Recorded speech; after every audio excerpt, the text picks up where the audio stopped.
નર્મદામાં માનવભક્ષી દીપડો પાંજરે પુરાયો છે। તો નર્મદાથી આ સમાચાર સામે આવી રહ્યા છે। નર્મદામાં માનવભક્ષી દીપડો પાંજરે પુરાયો છે।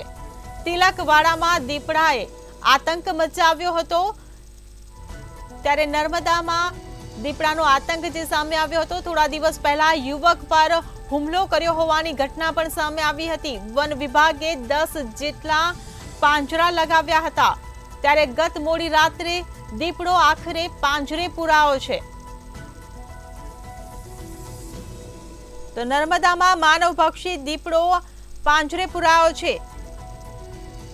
તો તિલકવાડામાં દીપડાએ આતંક મચાવ્યો હોવાના અહેવાલ પ્રાપ્ત થયા હતા। ત્યારે થોડા દિવસ પહેલા જ એક યુવક પર દીપડા દ્વારા હુમલો કરવામાં આવ્યો હતો, જેને લઈને વન વિભાગ એલર્ટ થયું હતું। વન વિભાગે 10 જેટલા પાંજરા લગાવ્યા હતા। ત્યારે ગત મોડી રાત્રે પાંજરામાં દીપડો પુરાઈ ગયો છે।